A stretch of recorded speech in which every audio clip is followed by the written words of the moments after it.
নমস্কার, আমি মৌমিতা। আমার রান্নাঘরে আপনাদের সকলকে স্বাগত জানাই। আজকে আমি বানাবো বাটা মাছের একটি রেসিপি, ধনিয়া বাটা।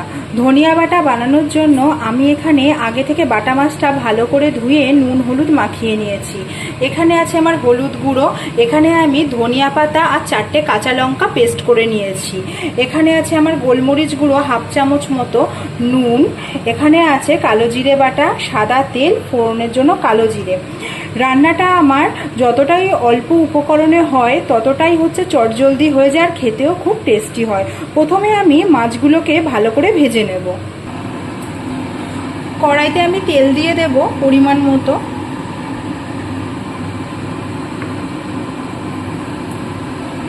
তেলটা খুব ভালো মতো গরম হয়ে গেছে। এবার আমি দিয়ে দেব সামান্য একটু নুন আর সামান্য একটু হলুদ গুঁড়ো। এবার আমি মাছগুলো এক এক করে ভেজে নেব।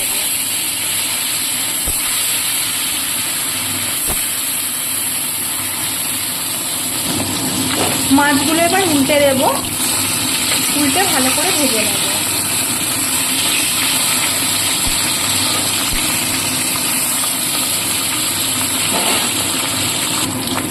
মাছগুলো ভাজা হয়ে গেছে, এবার মাছগুলো আমি তুলে নেব।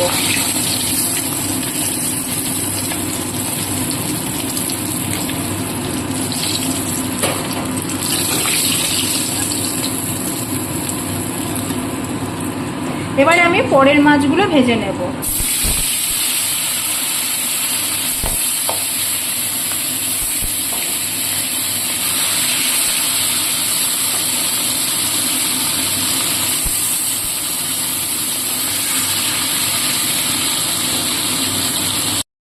মাছগুলো আমার ভাজা হয়ে গেছে, এবার আমি মাছগুলোকে তুলে নেব। সবকটা মাছ আমার এখানে ভাজা হয়ে গেছে। আমি এবার আরেকটুখানি তেল দিয়ে নেব।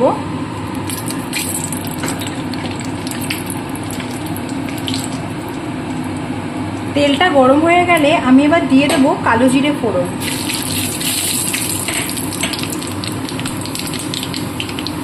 দিয়ে দেব ধনিয়া পাতা আর কাঁচা লঙ্কা বাটা।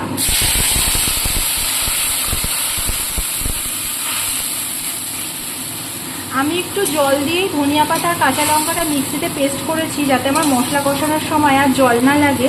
এবারে আমি দিয়ে দেব কালো জিরে বাটা।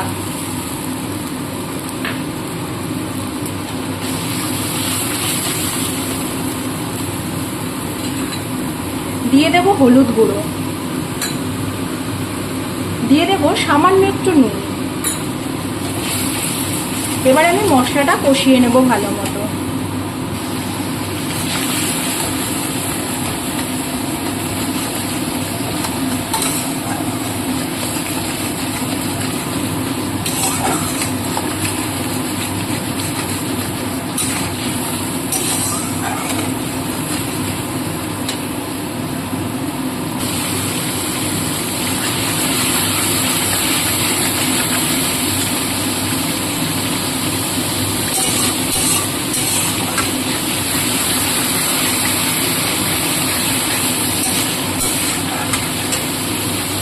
এবারে আমি দিয়ে দেব গোলমরিচ গুঁড়ো।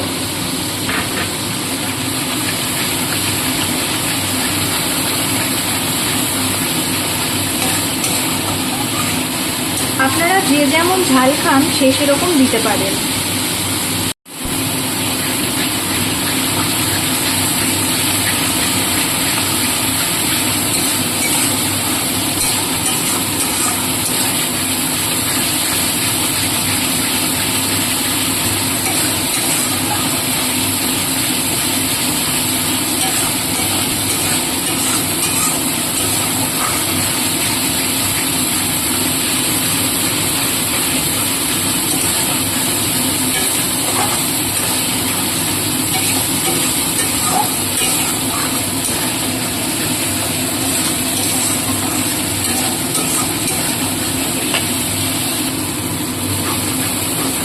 মশলাটা আমার এখানে খুব ভালো মতো কষে এসছে। এবার আমি দিয়ে দেব পরিমাণ মতো জল। এই রান্নাটাতে আমি খুব বেশি জল দেব না, কারণ এই রান্নাটা হবে একটুখানি গা মাখা গা মাখা।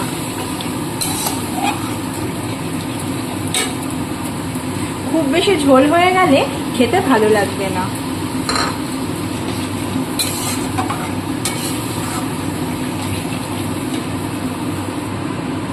এবার আমি দিয়ে দেব স্বাদ মতো নুন।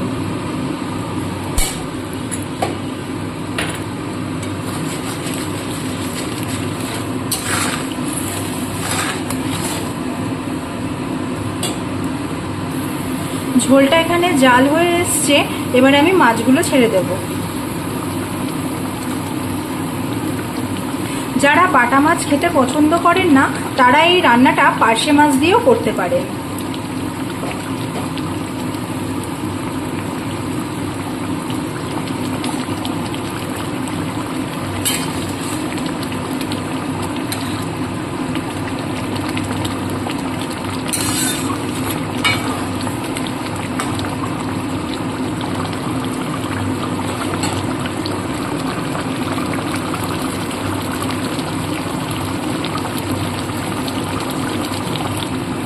ঝোলটা আমার খুব ভালো মতো জাল হয়ে এসছে, আমার রান্নাটা এখানে রেডি হয়ে গেছে। আমি এবার রান্নাটা নামিয়ে নেব। আমার এই রান্নার রেসিপি যদি আপনাদের ভালো লাগে তাহলে অবশ্যই লাইক, কমেন্ট, শেয়ার করতে ভুলবেন না। এরকম ঘরোয়া রান্নার রেসিপি পেতে আমার রান্নাঘরের পেজটিকে ফলো করে দেবেন। এখানে ধনিয়া বাটার রেসিপি রেডি গরম গরম ভাতের সাথে পরিবেশন করবার জন্য।